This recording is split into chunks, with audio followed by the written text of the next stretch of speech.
আসসালামু আলাইকুম। সংবাদে আপনাদের সবাইকে স্বাগত জানাচ্ছি। আমি ফিরোজ তোহা। শুরুতেই আরবে কেবলস সংবাদ শিরোনাম জানিয়ে দেব এই মুহূর্তে হাতে পাওয়া সর্বশেষ গুরুত্বপূর্ণ আপডেট বাংলা সংবাদ। শুরুতেই থাকছে জেনারেল আজিজ এবং বেনজিরের অপকর্ম থেকে দৃষ্টি ভিন্ন খাতে সরাতে জ্বালানির দাম বাড়ানো হয়েছে বলে দাবি করেছেন বিএনপির জ্যেষ্ঠ যুগ্ম মহাসচিব অ্যাডভোকেট রুহুল কবির রিজভী। এবারে জানাবো বিএনপিকে ধ্বংস করতেই খালেদা জিয়াকে বন্দী করে রাখা হয়েছে বলে দাবি করেছেন বিএনপির স্থায়ী কমিটির সদস্য গয়েশ্বরচন্দ্র রায়। জানাবো পুলিশের সাবেক মহাপরিদর্শক আইজিপি বেনজির আহমেদের বিদেশ যাওয়ার বিষয়ে সরকার অবগত নয় বলে জানিয়েছেন সড়ক পরিবহন ও সেতুমন্ত্রী ওবায়দুল কাদের। এদিকে সিলেট শহরে ঢুকতে শুরু করেছে সুরমা নদীর পানি। এতে মহানগরের বিভিন্ন নিচু এলাকায় জলাবদ্ধতা দেখা দিয়েছে। রাত ৯টার পর থেকে মহানগরের তালতলা, মেন্দিবাগ, মাসিমপুর সহ বিভিন্ন এলাকায় জলাবদ্ধতার সৃষ্টি হয়েছে। জানিয়ে দেব ঝিনাইদহ ৪ আসনের সংসদ সদস্য আনোয়ারুল আজিমকে খুনের উদ্দেশ্যে অপহরণের মামলায় গ্রেপ্তার ৩ আসামির আরও ৫ দিনের রিমান্ড মঞ্জুর করেছেন আদালত। এবং সর্বশেষ জানাবো আন্তর্জাতিক সংবাদ। আর আলোচনা নয়, গাজায় শান্তি স্থাপনে যে শর্ত দিল হামাস। এতক্ষণ শিরোনাম শুনছিলেন, এবার বিস্তারিত। প্রিয় দর্শক, আপনি যদি এই চ্যানেলে নতুন হয়ে থাকেন, ভিডিওটি দেখতে দেখতে চ্যানেলটি সাবস্ক্রাইব করে আমাদের সঙ্গে থাকুন। আর এই ভিডিও সম্পর্কে আপনি আপনার মূল্যবান মতামতটি কমেন্ট বক্সে জানিয়ে দিন। আর হ্যাঁ প্রিয় দর্শক, জানিয়ে দিন ভিডিওটি কোথা থেকে দেখছেন। আজিজ বেনজিরের অপকর্ম থেকে দৃষ্টি সরাতেই জ্বালানির দাম বাড়ানো হয়েছে রিজভী। সাবেক সেনাপ্রধান অবসরপ্রাপ্ত আজিজ আহমেদ এবং পুলিশের সাবেক মহাপরিদর্শক আইজি বেনজির আহমেদের অপকীর্তি থেকে জনগণের দৃষ্টি সরাতে বিদ্যুৎ, গ্যাস, পানি এবং জ্বালানির দাম বাড়ানো হচ্ছে বলে অভিযোগ করেছেন বিএনপির সিনিয়র যুগ্ম মহাসচিব অ্যাডভোকেট রুহুল কবির রিজভী। তিনি বলেছেন, জনগণের দৃষ্টি অন্যদিকে নিতেই বিদ্যুৎ, গ্যাস, পানি এবং জ্বালানির দাম বাড়ানো হচ্ছে।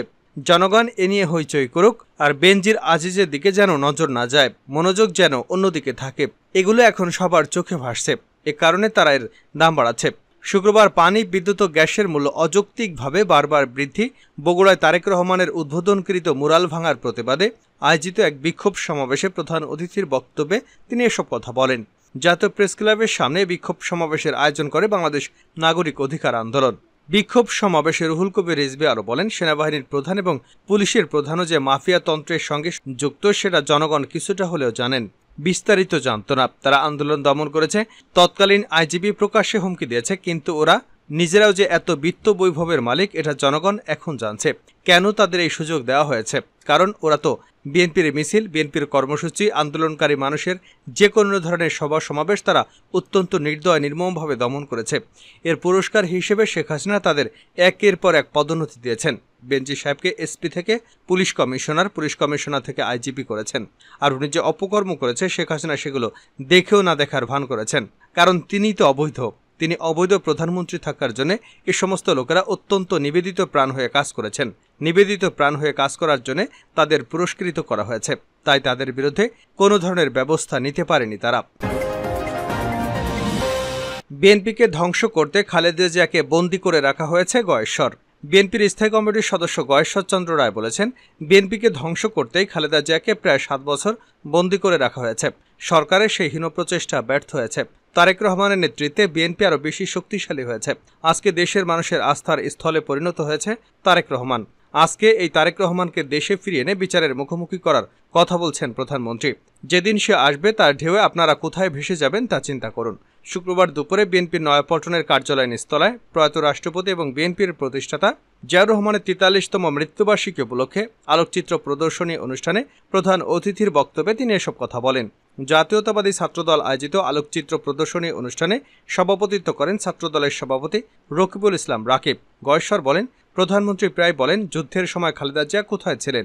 জিয়াউর রহমান সম্মুখ যুদ্ধার অপরাধে 2 শিশু সন্তান সহ বন্দী রাখা হয় খালেদা জিয়াকে। আপনি প্রধানমন্ত্রী সে সময় কোথায় ছিলেন? সে সময় ধানমন্ডির ৩২ নম্বর বাড়ির ভাড়া কারা দিয়েছে? কারা আপনার বাসা নিরাপত্তা দিত? আপনি যুদ্ধের সময় যখন মেডিকেল চেক আপ করাতেন তখন সেই গাড়িগুলো চালকও ছিল পাকিস্তানি আর্মি। আপনি পাকিস্তানিদের টাকায় খাবার খেয়েছেন। যাদের কোনো অবদান নেই তারা এগুলো বলতে পারে। স্বাধীনতা যুদ্ধ থেকে শুরু করে বহুদলীয় গণতন্ত্র সবই জিয়া পরিবারের অবদান। প্রধানমন্ত্রীকে উদ্দেশ্য করে তিনি বলেন, আজকে বিদেশি রেমিটেন্স ও গার্মেন্টসের উপর ভর করে রাষ্ট্র চালাচ্ছেন। এগুলো জিয়াউর রহমানের অবদান। জিয়া শুধু বীরোত্তম নন, উত্তমের উত্তম। জিয়াউর রহমানের সততা নিয়ে কারো কথা বলার সুযোগ নেই। তিনি বলেন, বোনেরা বনে সুন্দর আর ছাত্ররা শিক্ষাঙ্গনে। ছাত্ররা শিক্ষাঙ্গনে যেতে পারবে না, ক্লাস করতে গিয়ে বিশ্ববিদ্যালয়ে রক্তাক্ত হয়ে ফিরে আসতে হয়, প্রতিদিন আদালতের বারিন্দায় হাজিরা দিতে যেতে হয়। আগ্রাসী শক্তি ছাত্র যুবকদের কণ্ঠস্বর রোধ করেছে। 17 বছরে অনেক মেধাবী ছাত্রের জীবন ধ্বংস করা হয়েছে। যুবকরা নিজ নিজ স্থান থেকে বিতাড়িত হয়ে রাজপথে ঘুরছে। আজকে ছাত্রদের যুদ্ধ করে প্রতিষ্ঠানে টিকে থাকতে হচ্ছে। এটি একটি অভিশপ্ত জীবন।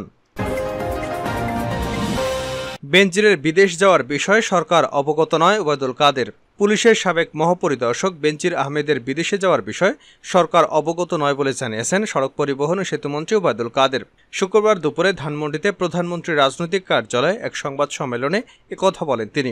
সেতুমন্ত্রী বলেন, বেনজিরকে গ্রেপ্তার করা হবে কিনা সেটা আদালত দেখবে। সরকার দুর্নীতিবাজদের যথাযথ বিচার করছে। সরকার বিচার করছে কিনা আমাদের সেদিকে লক্ষ্য রাখা উচিত। বেনজির আহমেদের বিদেশ যাওয়ার বিষয়ে সরকার অবগত নয়। কেউ দুর্নীতি করলে সেটা তার ব্যক্তিগত ব্যাপার। তিনি বলেন, আজকে গণতন্ত্রের জন্য কঙ্গো, হাইতি এবং রুয়ান্ডাকে জবাবদিহি করতে হয় না। আমরা প্রতিনিয়ত নির্বাচন করে আসছি। পারফেক্ট ডেমোক্রেসি কোথাও নেই, তবে পারফেক্ট হওয়ার কাছাকাছি। এ ব্যাপারে প্রধানমন্ত্রী আন্তরিক, এটি আমরাও প্রমাণ করেছি। এ সময় ওবায়দুল কাদের বলেন, পৃথিবীতে যারা নিজেদের গণতন্ত্র মানবাধিকারের প্রবক্তা বলে দাবি করেন, রাফায় একটা এভেন্সিভে 45 জনকে একদিনে মেরে ফেলা হলো।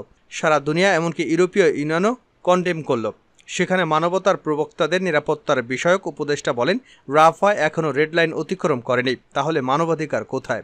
বিএনপি গণতন্ত্রকে ধ্বংসের কিনারায় নিয়ে গিয়েছিল উল্লেখ করে ওবায়দুল কাদের বলেন, তাদের মুখে গণতন্ত্রের বলি ভূতের মুখে রাম নামের মতো। তারা দুর্নীতি লুটপাটের শিরোমণি। এ নিয়ে তালিকা বানালে তাদের নেতাদের নামই আগে আসবে। তিনি বলেন, সরকার দুর্নীতির বিরুদ্ধে সবসময় সোচ্চার। প্রধানমন্ত্রীর কাছে সব খবর আছে। প্রধানমন্ত্রীর অফিসের কিছু লোককে শাস্তি দিয়েছেন। খালেদা জিয়ার আমলে তারা কি কাউকে শাস্তি দিয়েছিল? তখন প্রধানমন্ত্রীর অফিস ছিল দুর্নীতির আঁকড়া। সিলেট শহরে ঢুকতে শুরু করেছে বন্যার পানি। সিলেট শহরে ঢুকতে শুরু করেছে সুরমা নদীর পানি। এতে মহানগরের বিভিন্ন নিচু এলাকায় জলাবদ্ধতা দেখা দিয়েছে। রাত 9:30টার পর থেকে মহানগরের তালতলা, মেন্দিবাগ, মাসিমপুর সহ বিভিন্ন এলাকায় জলাবদ্ধতার সৃষ্টি হয়ে সড়কে পানি উঠতে শুরু করে। শুক্রবার সকালে সরজমিনে তালতলা এবং মেন্দিবাগ ও মাসিমপুর সড়কে গিয়ে দেখা যায় সড়ক দুটিতে প্রায় হাঁটু পানি জমে গেছে। স্থানীয়রা বলেন, বৃহস্পতিবার রাত থেকে একটু একটু করে পানি বাড়ছে। সেই পানি বৃদ্ধি সকাল পর্যন্ত অব্যাহত রয়েছে। এদিকে নগরের তালতলাস্থ সিলেটের fire service and civil defence কার্যালয়েও পানি প্রবেশ করেছে রাতে। পরে ফায়ার সার্ভিস কর্মীরা তাদের প্রয়োজনীয় জিনিসপত্র অন্যত্র সরিয়ে নেয়। সিলেট সিটি কর্পোরেশনের প্রধান নির্বাহী কর্মকর্তা মোহাম্মদ ইফতেখার আহমেদ চৌধুরী বলেন, সুরমা নদীতে পানি বেড়েছে, ফলে নগরের কাজীর বাজার সহ যেসব ড্রেন সুরমায় পড়েছে সেসব ড্রেন দিয়ে পানি নিষ্কাশনের বদলে উল্টো পানি ঢুকতে শুরু করেছে। এজন্য কিছু এলাকায় জলাবদ্ধতার সৃষ্টি হয়েছে। এর আগে সিলেটে বন্যা পরিস্থিতি দেখা দেওয়ায় জরুরি সভা ডেকেছে সিলেট সিটি কর্পোরেশন। বৃহস্পতিবার বিকেল 4:30টায় নগর ভবনের সভাকক্ষে এই জরুরি সভা অনুষ্ঠিত হয়। সভায় মহানগরের কয়েকটি ওয়ার্ডকে ঝুঁকিপূর্ণ হিসেবে চিহ্নিত করা হয় এবং এসব ওয়ার্ডের কাউন্সিলরদের মাধ্যমে আশ্রয় কেন্দ্র প্রস্তুতের পদক্ষেপ গ্রহণ করা হয়। শেষ করছে আন্তর্জাতিক সংবাদ দিয়ে। আর আলোচনা নয়, গাজায় শান্তি স্থাপনে যে শর্ত দিল হামাস। ফিলিস্তিনের গাজা উপত্যকায় নিয়ন্ত্রণকারী রাজনৈতিক গোষ্ঠী হামাস জানিয়েছে, গাজায় যুদ্ধবিরতি সংক্রান্ত আর কোনো আলোচনায় অংশ নিতে রাজি নয় তারা। তবে ইসরায়েল যদি গাজায় সামরিক অভিযান বন্ধ করে, তাহলে সব জিম্মিকে ছেড়ে দেওয়ার পাশাপাশি স্থায়ী শান্তি চুক্তির জন্য সম্পূর্ণ প্রস্তুত রয়েছে গোষ্ঠীটি। বৃহস্পতিবার একটি বিবৃতি দিয়েছে হামাসের কেন্দ্রীয় নেতৃত্ব। সেখানে এ প্রসঙ্গে বলা হয়েছে, গাজায় আমাদের জনগণ, পরিবার, পরিজনদের উপর গণহত্যা চলছে। যারা বেঁচে আছে তারা প্রতিনিয়ত আগ্রাসন, দুর্ভিক্ষ, দখলদারিত্বের শিকার হচ্ছে। হামাস এবং ফিলিস্তিনের অন্যান্য নেতৃস্থানীয় বিভিন্ন গোষ্ঠী মনে করে, এই পরিস্থিতিতে গাজায় যুদ্ধবিরতির আলোচনায় হামাসের অংশগ্রহণ সার্বিক অবস্থার কোনো পরিবর্তন ঘটাতে সক্ষম হবে না। তবে আজ আমরা আমাদের মধ্যস্থতাকারীদের জানিয়ে দিয়েছি যে যদি দখলদার বাহিনী গাজায় আগ্রাসন বন্ধ করে, তাহলে গাজা ইস্যুতে একটি সম্পূর্ণ শান্তি চুক্তির জন্য আমরা প্রস্তুত। এই চুক্তিতে সব জিম্মিকে মুক্তি দেওয়া সংক্রান্ত একটি বিস্তৃতি সমঝোতাও অন্তর্ভুক্ত হবে। এক সপ্তাহেরও বেশি সময় আগে থেকে গাজার দক্ষিণাঞ্চলের সীমান্ত শহর রাফায় অভিযান শুরু করেছে ইসরায়েলি বাহিনী। লাখো লাখো বেসামরিক ফিলিস্তিনি শহরটিকে অবস্থান করছেন। গাজার বিভিন্ন এলাকায় গত প্রায় 8 মাস ধরে ইসরায়েলি বাহিনী চলমান অভিযানের ভয়াবহতা থেকে বাঁচতে রাফায় এসে আশ্রয় নিয়েছেন এই ফিলিস্তিনিরা। সম্প্রতি জাতিসংঘের অন্যতম অঙ্গ প্রতিষ্ঠান ইন্টারন্যাশনাল কোর্ট অব জাস্টিস রাফায় ইসরায়েলি বাহিনীর অভিযান বন্ধের আদেশ দিয়ে রায় দিয়েছেন। কিন্তু সে রায় উপেক্ষা করে সেখানে সেনা অভিযান অব্যাহত রাখার নির্দেশ দিয়েছে ইসরায়েলের প্রধানমন্ত্রী বেঞ্জামিন নেতানিয়াহু। কিছুদিন আগে রাফায় ইসরায়েলি সেনাবাহিনীর বোমা হামলায় 40 জনেরও বেশি ফিলিস্তিনির মৃত্যু হয়েছে, যাদের সবাই সাধারণ এবং বেসামরিক। ওই ঘটনার পর থেকে বিশ্বজুড়ে যখন ইসরায়েলের বিরুদ্ধে তীব্র নিন্দা চলছে, সেই সময় এই বিবৃতি দিল হামাস।